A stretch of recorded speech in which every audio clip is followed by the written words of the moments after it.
Monsieur le préfet, mesdames et messieurs les députés, madame la sénatrice, monsieur le sénateur, messieurs les sénateurs, vous me permettez d'adresser mes salutations particulières à Arnaud Bazin. Je salue également la présence de François Sellier, président honoraire du Conseil départemental, qui nous fait le plaisir d'être avec nous ce soir. Madame la présidente de la région Île-de-France, elle va arriver. Mesdames et messieurs les conseillers régionaux, si vous voulez bien, je vais aussi saluer particulièrement mes collègues conseillers départementaux et les vice-présidents et leur demander de me rejoindre.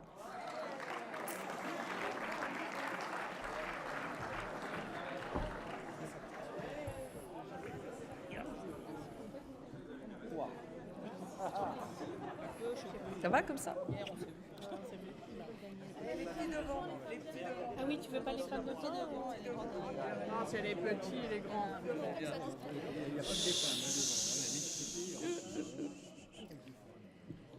Mesdames et messieurs les présidents d'intercommunalité, mesdames et messieurs les maires, messieurs les membres du corps préfectoral du Val d'Oise, mesdames et messieurs les représentants des corps constitués, des autorités civiles et militaires, monsieur le directeur général des services de notre département, monsieur le président du tribunal de commerce, monsieur le président de la chambre de commerce et d'industrie, monsieur le président de la chambre des métiers, mesdames et messieurs les représentants des entreprises et des associations, mesdames, mesdemoiselles, messieurs, les forces vives de notre département, chers amis.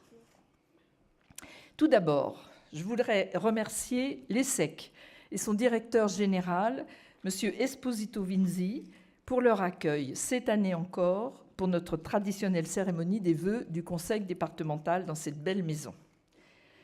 Et je tiens également, sous vos applaudissements, à remercier M. Patrick Laviron et les 30 musiciens de l'harmonie départementale du Val d'Oise,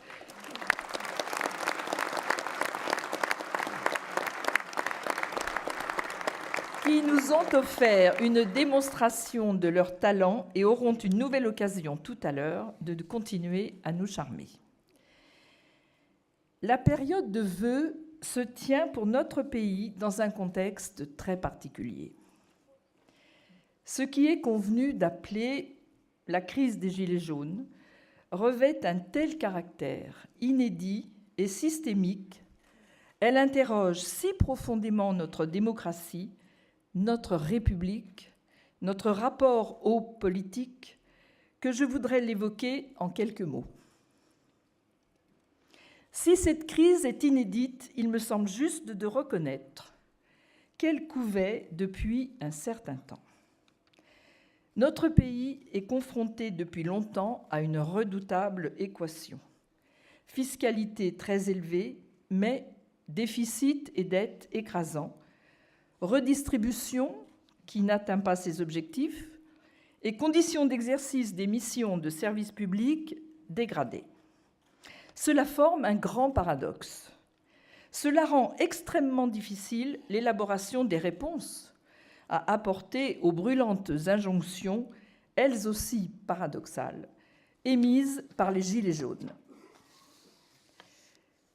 Pour résoudre les fractures sociales et territoriales, qui, c'est vrai, continuent à se creuser, les véritables solutions sont complexes. Elles nécessiteraient un vrai courage politique. Et en tout état de cause, elles demanderont du temps pour produire leurs effets. Pour essayer de résumer très simplement mon point de vue, la redistribution de pouvoir d'achat doit se faire d'abord et surtout par l'activité économique et la croissance. L'État, quant à lui, doit se réformer pour assurer positivement ses missions régaliennes et réguler sagement le reste. Il ne faut pas croire que certains partis extrémistes aient en quelque façon la réponse miracle aux problèmes des Français. Les solutions, j'ai mis des guillemets, vous ne les avez pas entendues, mais je les ai mis, qu'il lance plus ou moins bruyamment sur la table, ne sont, elles non plus, ni simples, ni immédiatement efficaces. Qui peut croire qu'une 6e République ou un Frexit résoudrait, comme par magie, les angoisses de nos compatriotes quant à l'évolution réelle ou ressentie de leur pouvoir d'achat? Néanmoins, il ne faut pas sous-estimer dans notre pays, au sein d'une partie des Gilets jaunes, des aspirations, j'ose le mot, révolutionnaires. Aspirations qui rejoignent ainsi certains des fantasmes à peine voilés de ces composantes extrémistes de notre vie politique dont je parlais à l'instant. Aspirations qui alimentent, n'en doutons pas, la violence ambiante et qui s'expriment particulièrement, elle est malvenue à l'égard des élus, des forces de sécurité et même des journalistes. Et je voudrais ici, si vous le voulez bien, qu'on leur manifeste notre soutien républicain par vos applaudissements, par nos applaudissements.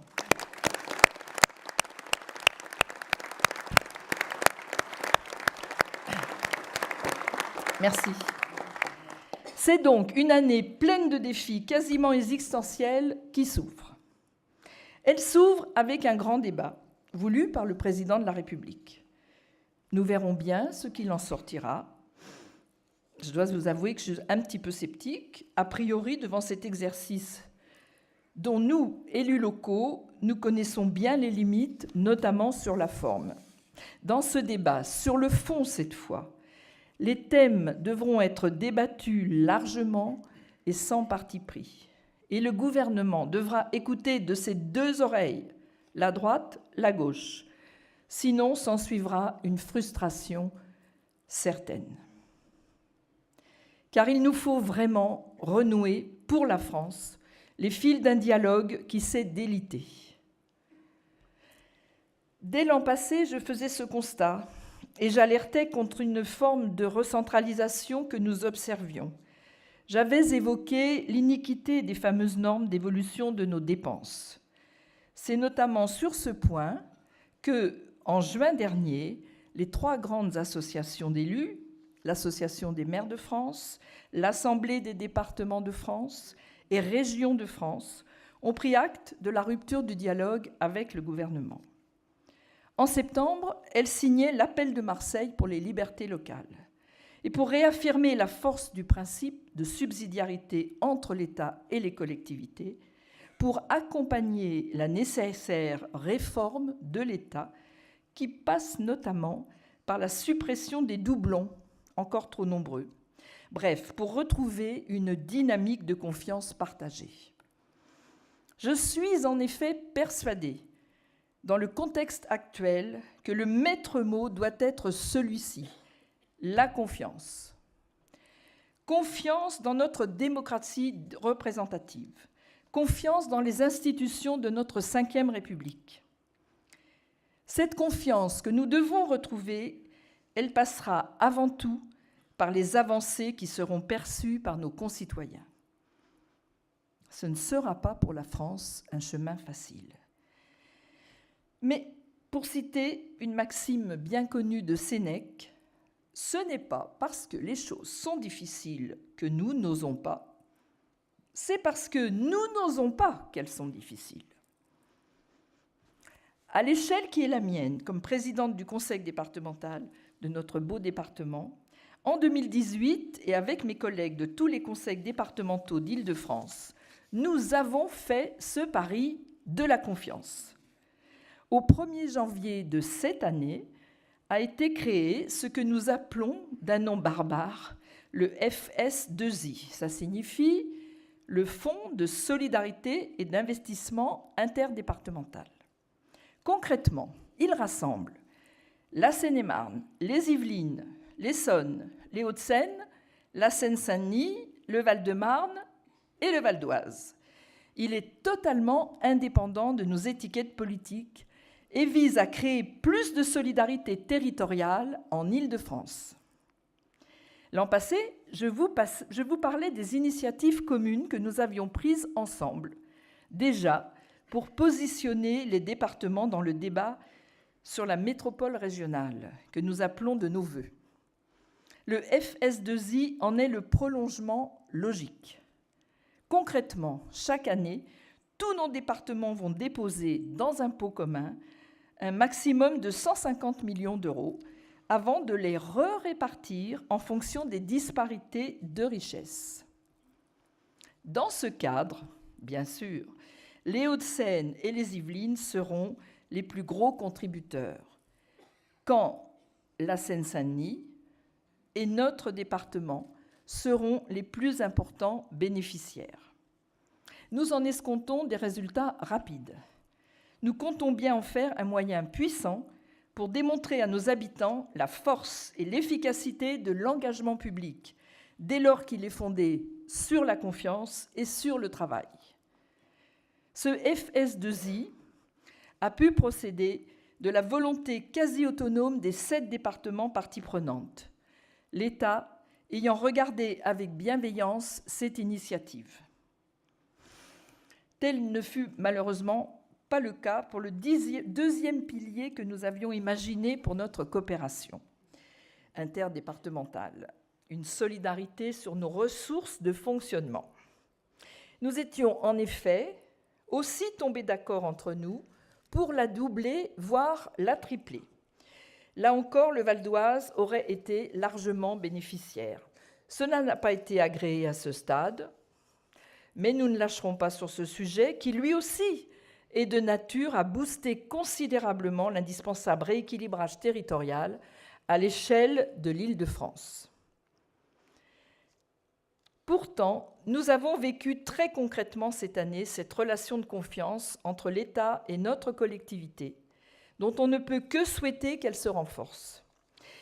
Ça a été à l'occasion du malheureux effondrement du mur de soutènement du viaduc de Gennevilliers et grâce au comité de défense des usagers et riverains de l'A15 pour la réouverture du viaduc, dont le conseil départemental a été à l'initiative. Les Valdoisiens ont bénéficié de la part des services de l'État, notamment de la part de la DIRIF, dont je souhaite vraiment remercier le directeur, d'une parfaite transparence sur l'avancée des travaux. Je suis convaincue que ce partage de l'information a été essentiel.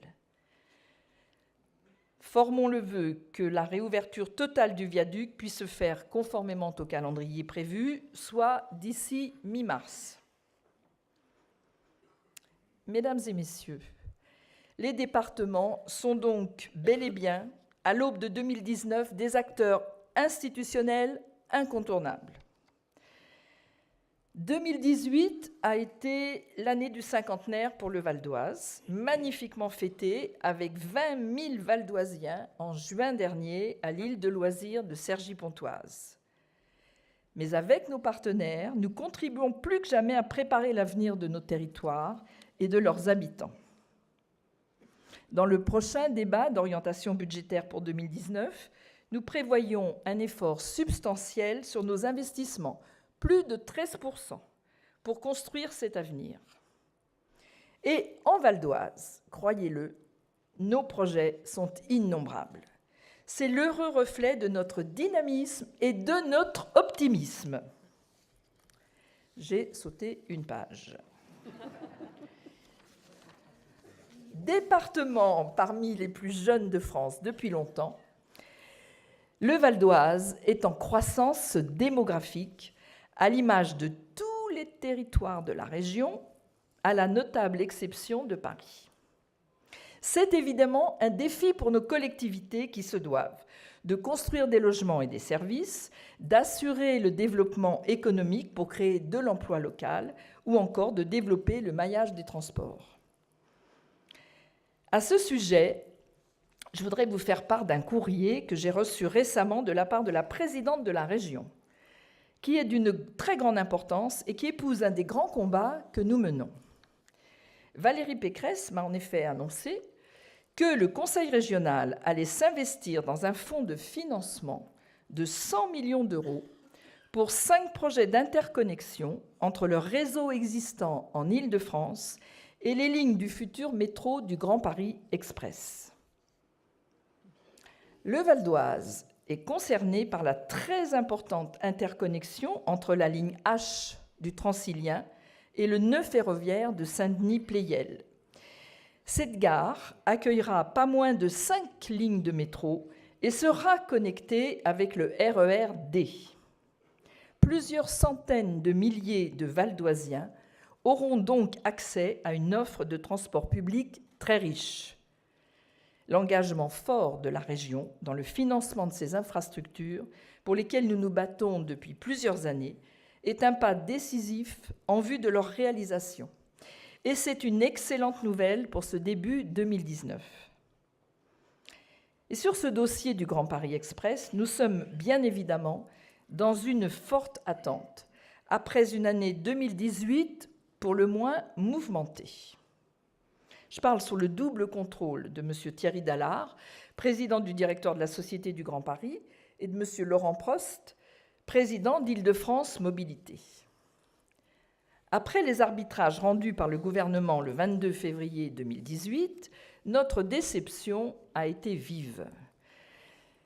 Concernant le Val d'Oise, la réalisation de l'intégralité de la ligne 17, la seule qui concerne notre territoire, a été repoussée à 2030, avec un arrêt seulement en 2027 à la gare du Triangle de Gonesse. Si nous pouvons comprendre les enjeux financiers d'exécution de ces travaux, d'une ampleur jamais vue, nous resterons très vigilants et très exigeants. J'évoquais à l'instant la problématique primordiale de l'interconnexion de la ligne H à Pleyel. Je voudrais aussi citer la possibilité de débrancher dès 2027 la ligne 17 à la gare du Parc des Expositions de Villepinte pour rejoindre le RER B. Cela serait un vrai plus pour l'aménagement global de la ZAC du Triangle de Gonesse qui vient d'être déclarée par l'État d'utilité publique et donc pour EuropaCity. Concernant ce secteur et la desserte de l'aéroport Charles de Gaulle, là aussi nous serons très vigilants et exigeants.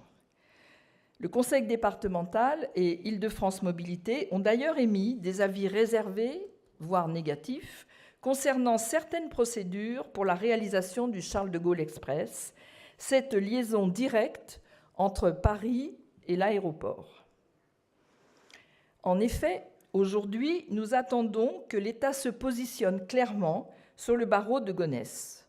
Nous savons que la ligne 17 sera décalée dans le temps. Et on nous prévoit en plus des années de galère sur le réseau ferré nord francilien. Nous ne pouvons donc pas accepter que la réponse qui nous est apportée, et à travers nous aux Valdoisiens, qui subissent le chômage et les nuisances, soit seulement liée à des impératifs de valorisation économique de Roissy. Et cela surtout dans le contexte d'une privatisation annoncée du groupe Aéroports de Paris, pour laquelle tous les départements et la région expriment les plus grandes réserves.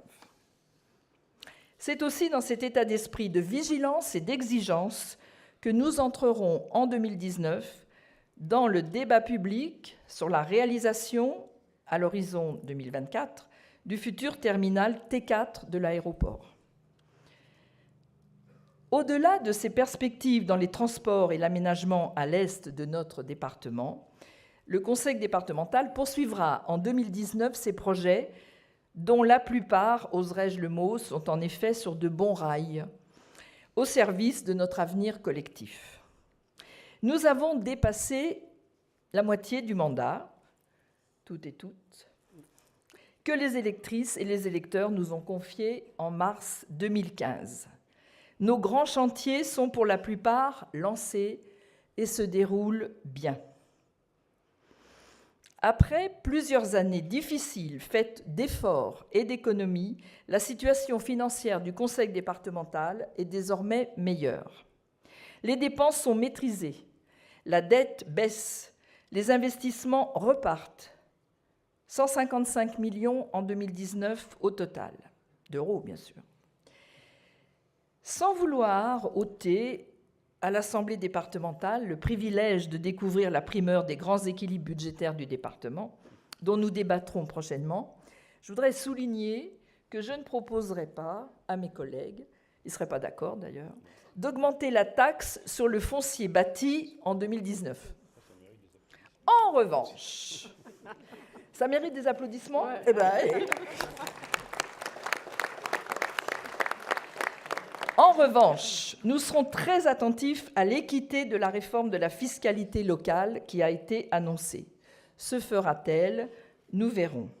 Mais elle ne saurait déstabiliser Paul pour habiller Jacques, à la recherche des milliards perdus dans la plus que discutable réforme de la taxe d'habitation.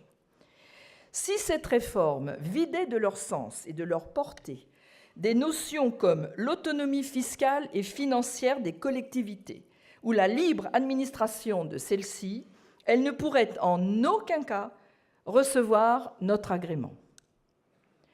Et si je me permets de parler de ce sujet, c'est qu'il ne faut pas perdre de vue que les projets que les collectivités portent dépendent pour une bonne part de leur bonne santé financière et de leur maîtrise de l'outil budgétaire. Des budgets qui ne pourraient être plus équilibrés, qui ne pourraient plus être équilibrés, comme la loi l'exige, de manière autonome, avec le maintien d'un lien direct de responsabilité fiscale entre le contribuable local et l'élu local, ferait véritablement obstacle à la bonne marche des projets territoriaux. Nos besoins sont immenses et, comme je le disais, nos projets foisonnent dans le Val d'Oise. 2019 verra l'inauguration du 111e collège du Val d'Oise, à Cormeilles en Parisis, après ceux d'Herblay-sur-Seine, monsieur le maire, et de Pontoise en 2018. La bonne tenue de notre outil financier dont je parlais à l'instant va nous permettre d'augmenter notre plan de charge dans la construction et la réhabilitation lourde des collèges, suivant en cela le dynamisme démographique du Val d'Oise.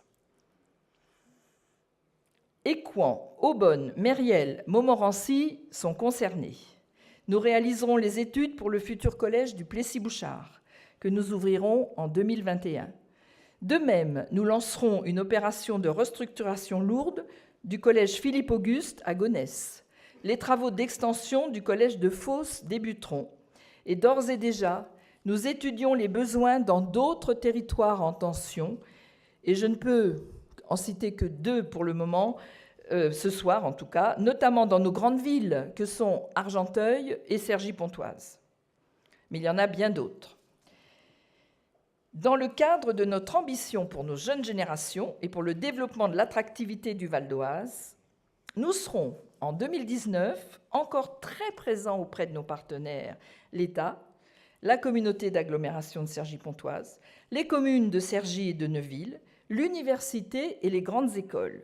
Notre ambition commune est de hisser le futur campus international dans le haut des classements mondiaux, et c'est plus vif que jamais dans nos esprits, dans notre volonté. 2019 devrait être, dans cette optique, une année particulièrement active. Citons, dans le désordre, les projets de l'IUT de Neuville, du plan ESSEC 2020, du développement de l'ITESIA, et 2 projets qui aboutiront en 2019, la turbine, autour de l'entrepreneuriat dans les nouvelles technologies de l'éducation, ou encore l'incubateur de l'abbaye de Maubuisson, autour de l'économie de la culture. J'ai tout dans le désordre. Un autre des points forts du département est d'être à la pointe de l'innovation, avec un large déploiement de ses capacités en la matière dans le secteur de l'insertion sociale et professionnelle. Nos outils seront réévalués, repensés et renforcés dans le cadre du nouveau plan départemental d'insertion, du schéma départemental des personnes handicapées voté l'an passé, ou du futur schéma pour les personnes âgées que nous finalisons cette année. Hier, aujourd'hui comme demain, améliorer le quotidien des publics fragiles et de leurs familles a toujours fait partie de nos priorités. L'an passé, j'annonçais ici même la décision de construire la future maison de l'enfance pour répondre à cette problématique si sensible de l'enfance en danger. Après la phase de sélection des projets et des études, nous commencerons les travaux cette année pour une ouverture prévue en 2021. Parmi les politiques de développement que nous menons, les aides aux communes seront renforcées en 2019.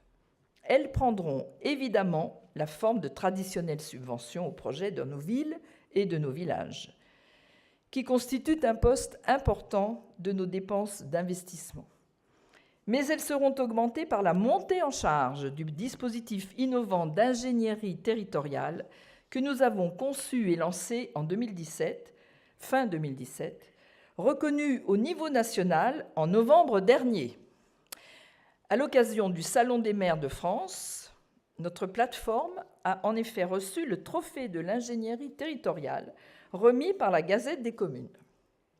Aux côtés des communes, le Conseil départemental produit également un effort substantiel en direction du service départemental d'incendie et de secours, nos pompiers.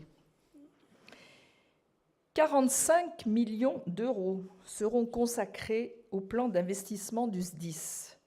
Des subventions d'équipement de 10 millions d'euros annuels sur les années 2018-2020 ont commencé à être versées par le département. Elles seront de 5 millions ensuite jusqu'en 2023. C'est un bel effort. Une autre de nos réalisations phares a aussi été primée l'an passé par un prix octroyé par la Commission européenne, une première en France. Le syndicat mixte Val d'Oise Numérique a ainsi été récompensé pour le déploiement d'initiatives publiques du réseau très haut débit en concurrence avec 15 autres projets, dont certains portés par des États. Excusez-moi du peu, petit Val d'Oise, les grands États, c'est le Val d'Oise qui gagne. Et cela vient renforcer encore notre action résolue suivant le principe que nous avons très tôt adopté. Le Val d'Oise ne sera pas relégué, il sera connecté. Et le Val d'Oise bien connecté, cela passe aussi par l'amélioration d'un réseau plus traditionnel, mais pas moins essentiel. Et je veux parler de notre réseau routier. Le plan anti-bouchon et pour changer la route, de plus de 100 millions d'euros subventionnés pour moitié par la région, suit son cours. Parmi ces grands projets routiers, les nouvelles dessertes de zones d'activité économique et commerciale, à Bruyères-sur-Oise, Persan, Taverny, Argenteuil, ou encore la desserte nord de la carrière Placo-Plâtre à Cormeilles-en-Parisis, le contournement est de la ville de Roissy, sans parler de l'avenue du Parisis ou de la Patte d'Oie d'Herblay. En matière de transport collectif routier, 2019 verra le lancement de l'enquête publique et les premières acquisitions foncières nécessaires à la réalisation du projet Bus Entre-Seine, entre les communes du secteur de Sartrouville, Bezons, Argenteuil et Cormeilles-en-Parisis. Parmi les autres grands projets qui occupent nos journées et qui feront 2017, citons une nouveauté. La participation du Val d'Oise au Salon international de l'agriculture, du 23 février au 3 mars. Une grande première qui nous permettra de faire valoir nos atouts agricoles, nos produits locaux et nos paysages ruraux, arboricoles et sylvestres. Je suis très contente de ça. Nous pourrons y évoquer l'avancée du projet de la forêt de Pierrelaye-Bessancourt, qui a fait l'objet en 2018 d'une sécurisation des 2/3 de son financement et d'une première phase d'enquête publique. Comme le dit avec humour et fort justement le président Tailly, c'est une course de haies que ce dossier. Mais nous sommes endurants, n'est-ce pas, et persévérants. Et nous planterons les premiers arbres cette année. Nous travaillons aussi fortement à l'implication du Val d'Oise dans la préparation de l'accueil des Jeux Olympiques de 2024. Un très gros travail a déjà été réalisé entre le Conseil départemental, les communes, les acteurs du monde sportif valdoisien et le comité d'organisation des Jeux Olympiques, présidé par Tony Estanguet, avec lequel nous sommes en relation très suivie. 2019 verra aussi se concrétiser notre fondation du sport en Val d'Oise. Voilà, mesdames et messieurs, je vous l'ai dit, la liste de nos projets et de nos perspectives est foisonnante et je pourrais encore, mais j'ai pitié de vous, les tirer à loisir. Je suis particulièrement fière et heureuse d'être devant vous ce soir et d'avoir cet immense privilège de participer à mener à bien tous ces projets. Je suis fière d'être entourée d'une équipe d'élus passionnés et mobilisés au quotidien pour faire progresser notre Val d'Oise. Devant vous, je souhaite les remercier de tout mon cœur, leur tirer mon chapeau. Je salue aussi toutes les équipes administratives et techniques qui nous entourent et qui montrent autant d'enthousiasme que de compétences. Et c'est donc avec tous mes collègues que j'ai le grand plaisir, à vous toutes et à vous tous, et à tous ceux qui vous sont chers, de vous souhaiter une bonne et excellente année 2019. Vive le Val d'Oise! Je vous remercie de votre attention.